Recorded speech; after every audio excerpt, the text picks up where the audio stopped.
Saya kasih tahu aja deh, Oke. apa omset ya. Saya kasih tahu omset reseller aja. Aduh. Itu omset reseller dalam 1 bulan tuh bisa sampai 100 juta.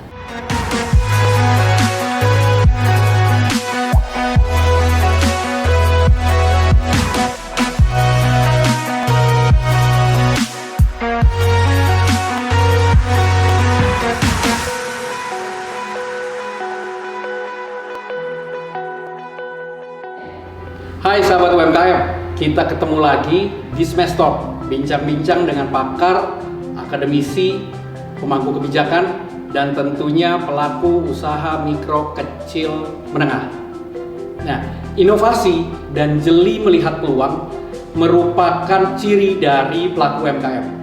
Hari ini kita ketemu dengan 2 orang pelaku UMKM yang mengangkat produk lama menjadi produk kekinian di kuliner.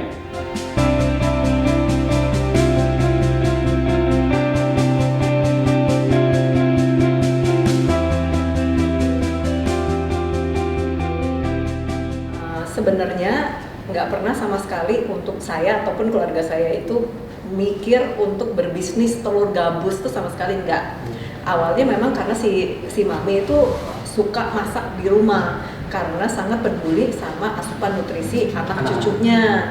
Jadi nggak boleh ada MSG, nggak boleh pengawet, apalah bahannya alami lah gitu-gitu gitu. Jadi bikin termasuk. Nah ini nih selalu memang jadi favorit snack banget lah kata Oma ini, bukan telur gabus tersebut.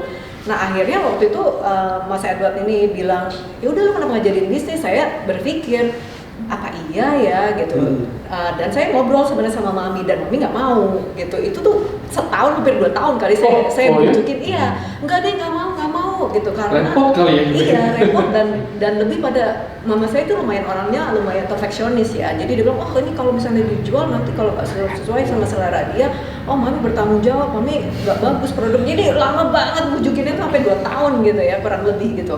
Tapi akhirnya saya iseng ya kan, mulainya saya setelah dipaksa, kan nggak cuma Mas Edward doang, teman-teman yang lain tuh juga maksa, ayo dong gue PO dong, lu beli, lu bayar berapa deh, gue beli deh gitu kan.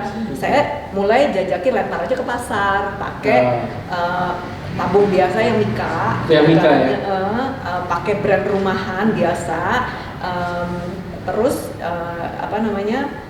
ya udah kita 300 gram kita coba aja lempar ke pasar gitu. Itu benar-benar sangat-sangat berbasis PO pada awalnya, dan itu juga sama-sama kayak udah iseng-iseng aja, saya nggak niat gitu. Tapi saya lihat demandnya ini kok mulai tambah makin banyak. Jadi saya mulai berpikir, kayaknya kita harus coba untuk eskalasi supaya lebih besar tenaga kerjanya, mulai makin banyak deh tuh.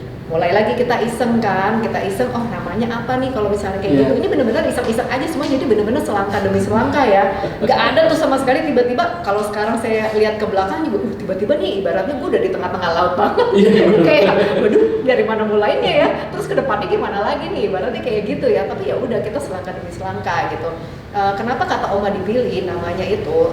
Karena sebenarnya kita itu punya misi untuk membawa kehangatan di keluarga. Nah, kepinginnya setiap kali mereka makan telur gabus kata Oma ini ya, mereka tuh ingat nostalgia. Oh iya, dulu nih yang bikinin si Oma nih, dulu bikinin si Eyang nih. Oh dulu lagi makan nih, lagi jajan di sekolah nih. Terus kayak, apa kabar ya si Eyang, apa kabar si Oma, apa kabar ya temen gua gitu. Jadi mereka tuh bisa paling nggak telepon, paling nggak WhatsApp atau apa gitu. Jadi menyambung silaturahmi yang terputus karena kita semua udah terlalu sibuk, padahal semua orang masih membutuhkan kedekatan emosional apalagi dengan keluarga ya.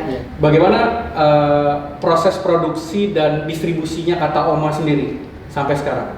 Kalau untuk distribusi awalnya kita berdasarkan PO tersebut ya, yang masih dengan merek lama ini. Kemudian setelah menjadi kata Oma, kita mulai dengan reseller dulu sebenarnya Mas gitu. Jadi reseller kita ini bantu untuk kita kenalin produk di tahap-tahap awal. Itu tuh amat sangat banyak, sekarang hampir 500 reseller sebenarnya. Sekarang? Iya, sekarang sudah tersebar di Indonesia nih gitu. Tapi masih banyak sebenarnya Mas, kita masih butuh banyak rekan reseller. Kemudian kita juga sudah mulai masuk ke modern trade, ke supermarket kayak gitu. Kalau untuk reseller, kita itu memang membuka kesempatan sebesar-besarnya untuk seluruh Indonesia. Karena memang kita punya pangsa ini masih sangat luas sekali, masih benar-benar kita ini belum ada 2 tahun ya untuk kita mengembangkan kata oma di Indonesia. Tapi kita punya pertumbuhan itu benar-benar membuat kita tuh happy gitu loh. Nah, melihat kondisi yang kayak begini, apalagi harganya kita dulu waktu awal-awal kita jualan itu harganya mungkin Mas Ical mungkin pernah mengalami ya harga kata oma di 20.000, 25.000. Tapi sekarang kata oma ini bisa didapatkan dengan harga 10.000. Itu reseller atau apa dijual? Itu sudah harga ke konsumen. Harga konsumen. Kita mau cemilan kata oma ini, snack kata oma ini bisa dinikmati dari berbagai kalangan. Makanya kenapa harganya yang dari 25.000 terus 20.000, 15.000 sekarang harga konsumen itu 10.000, bukan berarti kita menurunkan kualitas. Tapi memang secara kuantiti kita semakin lama semakin meningkat dan memang kita mengefisiensi lah Mas untuk cost yang memang bisa kita cut tapi tanpa mengurangi kualitas. Dalam bikin kemasan, saya dengar juga kalau mau diterima oleh konsumen tuh ada bukan jual sih, maksudnya dibanding juga dengan kantong yang ramah lingkungan lah ya gitu ya. Nah, bisa dijelasin nggak sih idenya, terus apa memang sudah direncanakan atau memang baru kepikiran terus ya udah kita ciptain deh gitu. Sebenarnya sih merupakan value kata oma juga ya untuk ramah lingkungan gitu. Kita tahu nih the power of emak-emak sebagai target audience kita ini kan sangat besar ya.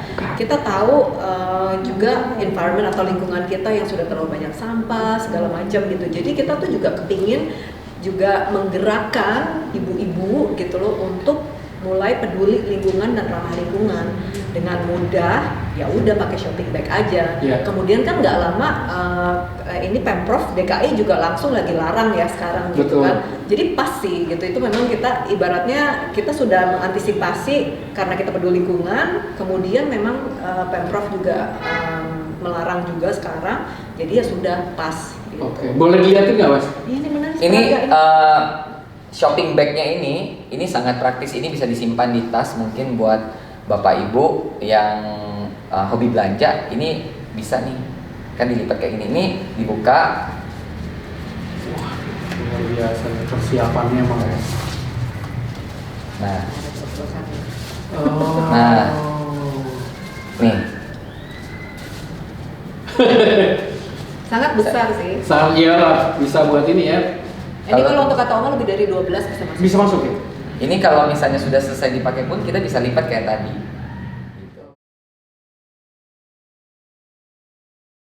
Karyawan sekarang sih labor mungkin sekitar 40 ya, yang karena kita ada 3 shift. Terus kalau di manajemen kita 5 orang. Dan terus continue. Iya. Produksi terus continue. Oke, kalau untuk omset ya, gini aja, perbedaan dari yang dulu yang masih pakai yang tabung terus ke yang sekarang jauh banget lah Mas. Jauh banget. Karena yang dulu kan kita nggak pernah seriusin juga, kan iseng-iseng kalau ada PO aja. Kalau yang sekarang kan kita bener-bener semua ada strategi gitu kan, kita udah pakai reseller. Saya kasih tahu aja deh apa omset ya. Saya kasih tahu omset reseller aja. Itu omset reseller dalam 1 bulan tuh bisa sampai 100 juta. Seriously? Ya. Sampai 100 juta? 1 bulan. Sebenarnya kalau saya boleh lihat perjalanan ya, pertama sebenarnya semuanya dimulai dari iseng-iseng Mas, ya iseng-iseng mami, cuman terus kita ada banyak dukungan juga yang bisa melihat peluang bisnis kayak Mas Edward ini. Terus kita seriusin, kita tekuni, jadi iseng-iseng doang nggak cukup, harus ditekuni gitu. Kemudian kita harus punya kualitas yang baik. Saya rasa salah satu sebab kenapa kata oma ini bisa diterima dengan baik itu karena kita memadukan kejayaan masa lalu dengan kebutuhan masa kini. Kejayaan masa lalu tuh apa sih? Snack-snack jadul ya, enak gitu kan. Udah lama makin lama makin hilang, atau kalau ada pun kok melempem, kualitasnya nggak seragam, nggak konsisten gitu. Itu yang kita bawa kejayaan masa lalu, nostalgia dengan keluarga itu kita bawa. Kebutuhan masa kini kemudian harus kita penuhi juga karena kita berada di masa kini kan sekarang. Yaitu kenapa? Sekarang yang pertama, orang itu sudah peduli kesehatan gitu. Jadi snack kata Oma itu dibuat dari bahan-bahan alami, sama sekali nggak ada proses ya. Jadi telur ayam asli, tepung asli, gula aren asli dipotong-potong ya, keju asli diparut, makanya sampai segitu banyak lebarnya ya.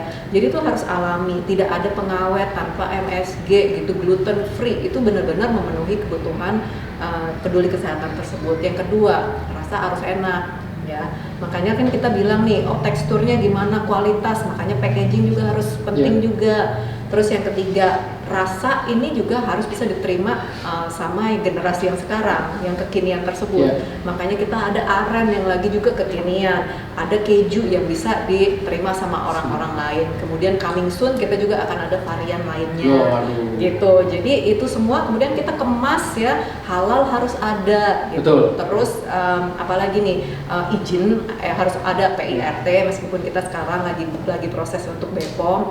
Kemudian kita bersyukur banget benar sama Wonderful Indonesia.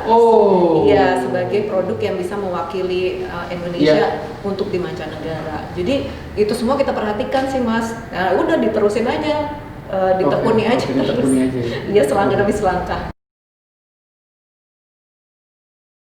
Yang paling penting sih kita mesti serius.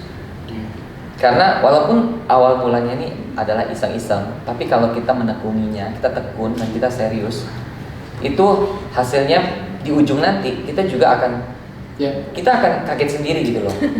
Kok bisa gitu? Iya. Jadi kita juga kaget-kaget kok. Ya ini kaget juga sih Mas dengan kata Oma yang tiba-tiba awalnya dari iseng-iseng itu aja, tapi tiba-tiba bisa ada di mana-mana sekarang.